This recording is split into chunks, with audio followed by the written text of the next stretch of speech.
Hello everyone, and welcome back to another video. Today we're going to be talking about the Resident Evil Requiem shadow drop footage from today. This video is coming out the next day, so I was a little late to upload this, so I made it the night this stuff came out, so this video is uploaded the next day. But this is shadow drop footage from people that got to play 3 hours of Resident Evil Requiem about a few weeks ago, apparently. And this footage is just now releasing, and so are first impressions from those people that got to see it. And apparently it is positive reception, so that is really good. I'm glad this game's getting positive reception. But let's not waste any more time. We're going to dissect this footage. It is about 15 minutes long. Let's get into it. So we start with the cutscene of, it seems like Leon had just gotten to the chronic care center. There's someone speaking over. It looks like and it seems like a infection has started already. And this is the woman right here that has, this woman greeted Leon in the third trailer. You see her saying, he will now speak to you, or he'll like to see you now. And then this zombie, it seems it's talking to her and not Leon. And he just pierces the chainsaw right through her. Very, very gory. I will pause on the cutscenes to kind of dissect them a little bit if they're a little heavy. But this one, it's not really, it's just beginning cutscene, it looks like. But the gameplay, I'll just let it play out and talk about what's going on. But we see Leon sharpening his hatchet right here, which is good.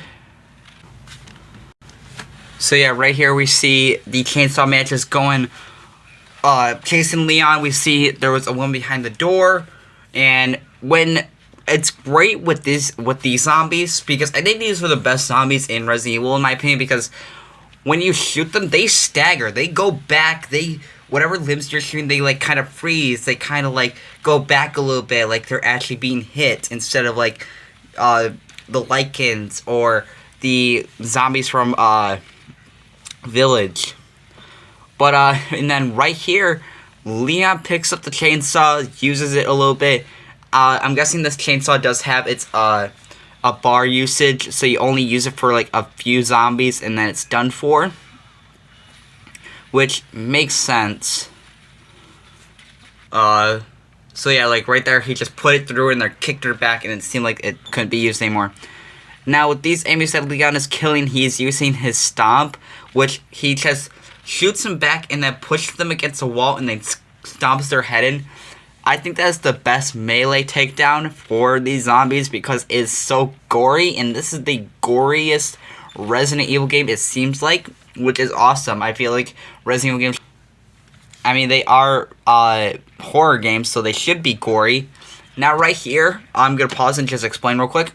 Right here is where the last demo ended. So if you remember from Gamescom and other conventions that were happening that were holding a Resident Evil demo, this first demo had ended with this cutscene of Grace trying to escape from the hag, but was dragged back, and it ended right there. It looks like we're going to see the after effect of this cutscene and a continuation, so we'll see what happens.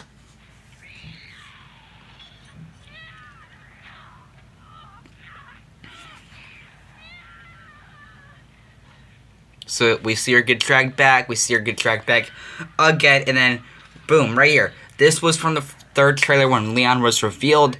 We saw her getting shot, and this seems to be right after that demo. Now, right here we see the hag just being taken out. It's dead.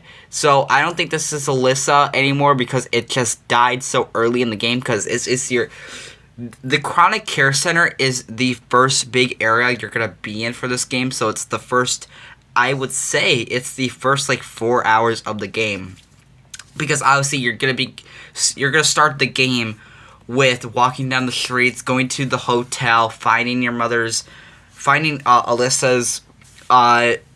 files that were hidden, and then Grace just gets captured and then put here, and then goes through Victor, and then this all happens, and then also Leon in between that. So, yeah, the hag's dead. I don't think it's Alyssa, or they wouldn't have killed it off this early in the game. It would have been more important. But, yeah, let's keep going.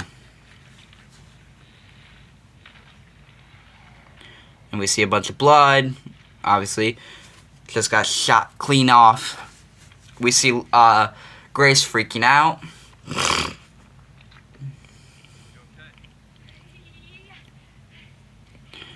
Leon's going to introduce himself as the DSO. Obviously, he is part of the bioterrorism agency.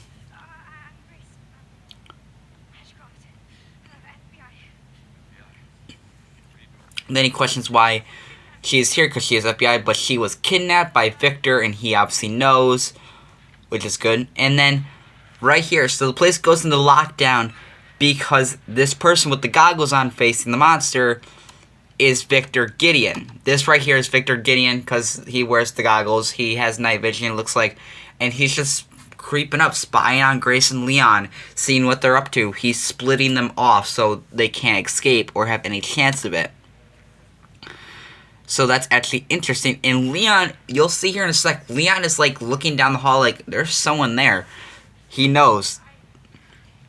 And he's right here is questioning Grace, like, why does he want you? He wants you for a reason. Why did he take you? But, yeah, right here, he knows, hey, there's someone down there. And this is how Grace gets the Requiem. Leon gives it to her, which, you know, which was, you know, kind of knowing, how would there be two of the same gun.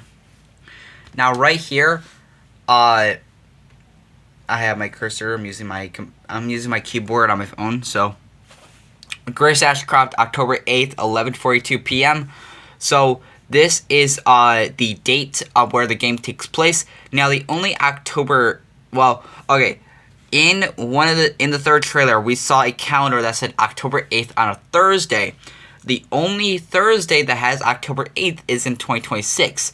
So that kind of makes it clear that this game is taking place in 2026 and not 2028, which I would say is better because it lines up with how these games release. They release in the year, the game takes place in the same year, so it works out. So let's continue. We obviously have our date figured out, which is really, really good. And this seems like how a chapter will begin.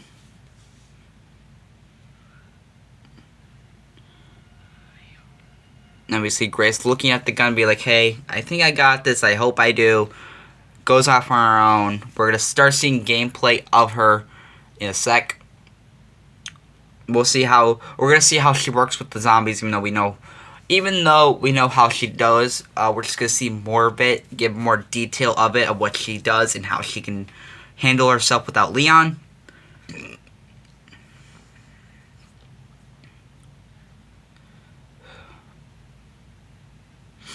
There are going to be major puzzles in this game, like this door right here is locked. We need a certain item. And the Requiem, a DSO issued weapon, assault revolver from what it's called.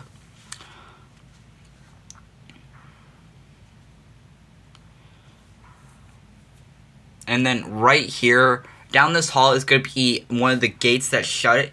It has like a keypad, so we might need like a key card or something to open that. And right here, this room leads into the kitchen with the butcher enemy. He is going to be one of the stronger enemies to deal with, so that's going to be interesting to go through, because this gun right here is going to be your most powerful gun in the game, because it can pierce through enemies like nothing and kill them.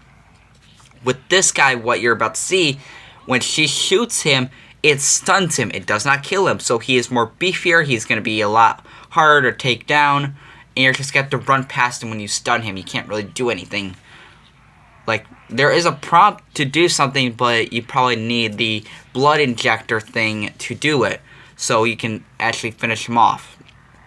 Now, from apparently what Maximilian Dune was saying in his impressions for this game, from what he played, he said that these zombies will act like the Crimson Heads from Resident Evil 1, which is interesting. So, with zombies in Resident Evil 1, in order for them not to turn into powerful versions of zombies, aka the Crimson Heads, you had to light them on fire.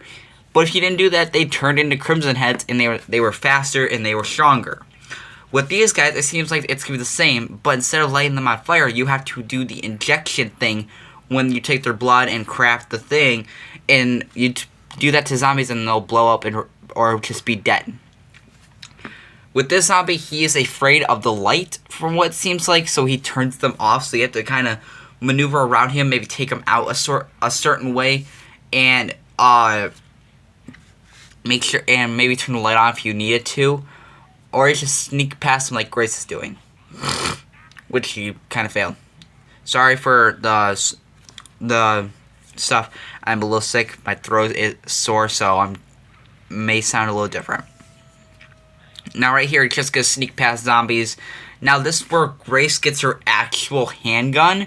So this is gonna be the weapon you want to rely on the most, because with the Requiem, ammo is very, very scarce for that. You're gonna find very little ammo for that thing, and you're probably gonna have to craft it. But with this gun is gonna be easier to find ammo for. Now we see Grace going to a bigger area where there are more zombies, obviously. And you see the zombie right here holding a bottle. These zombies will throw or hit you with stuff to damage you, because these are kind of like ganados in a sort of way. They have items in their hands sometimes, and they will use it as a weapon and stagger with it, kind of, just throwing it nonchalantly and all that. This lady right here in the whole gown, she is a siren enemy from what it's described as. Basically, it will stun you with her voice, because apparently in her past life she was a singer. So you'll hear her singing throughout the entire time, and she'll do a big like screech like a siren and try and stun you. So you kind of have to take her out as fast as you can, so she's not more of a problem. With Grace, it is a bigger problem, because Grace is not Leon. She's not as skilled. She's just an FBI agent. So yeah, but she does stun you, and it does do damage to you from what it seems like. And then right here next to the fireplace is going to be another puzzle. So there seems to be a few puzzles throughout this place, which is good. Resident Evil is good for their puzzles. Some are tricky, some are tricky, and some are easy. But what's a Resident Evil game without puzzles?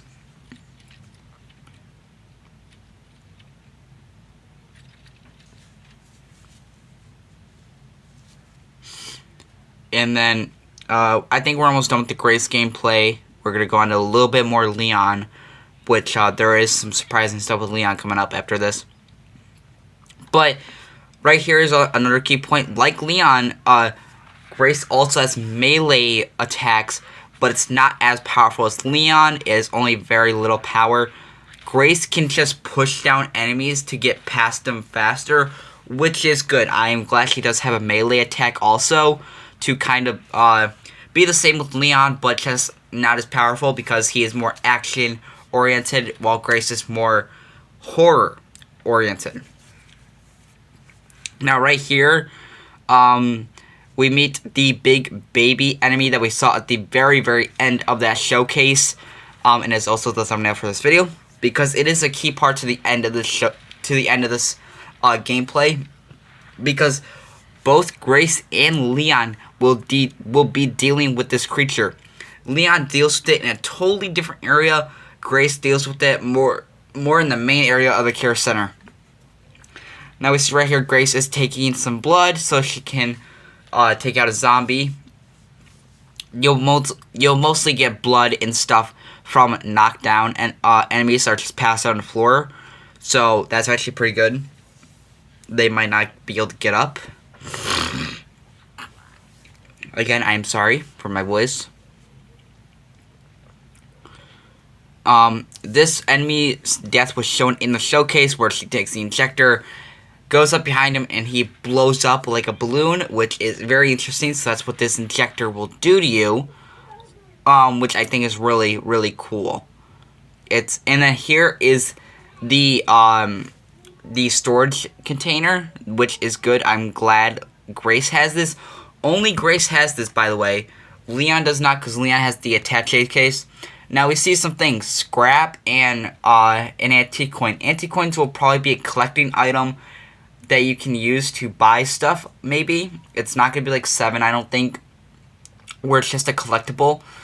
Well, it wasn't just collectible. You used it to unlock weapons and heals. So it could be used like that, which I think it is. Scrap, you use that to craft ammo, the blood injectors, and other things. And then you have your normal herbs to make a heal injector. Now let's continue. Again, this weapon, this handgun that Grace picked up is called the B934, a straight blowback handgun. This basic interwar design prioritizes durability over firepower. Okay. Now here is the last bit of gameplay. We have Leon's little section. It seems like this is the big like attic area of the care center. Obviously you're gonna need Leon to move these bookcases and stuff. This is after he loses his jacket, so we don't know how he loses it, but this might be right after it or a little bit more after.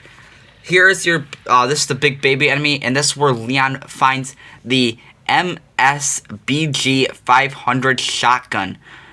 This shotgun holds 5 shots so far from what Leon shows here, and it's a pump shotgun. It's one of those ones that kind of jerks around if you're not careful. And it seems like Leon, if he downs this thing enough, he can get on it and just use his hatch on it to stun it or damage it more. This is apparently a big boss fight, but we don't see how it dies, which is good. That's kind of a surprise. But we see, like, Leon's just getting caught by it, it gets stuck, and Leon's just doing massive damage to this thing.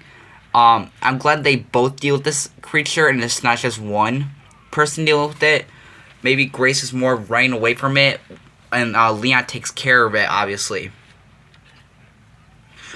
And we see it trying to get Leon, and Leon just pushes it back with the pump shotgun. And then you can jump on it if you're high enough and just start taking it out.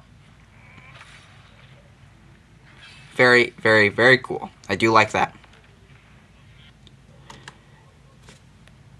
And thanks to Ben Gunn, from what it seems like, thanks to him for this wonderful, wonderful gameplay of Resident Evil 9 Requiem from the shadow drop that happened today. Hope you guys enjoyed this video. I'll see you guys in the next one, and bye.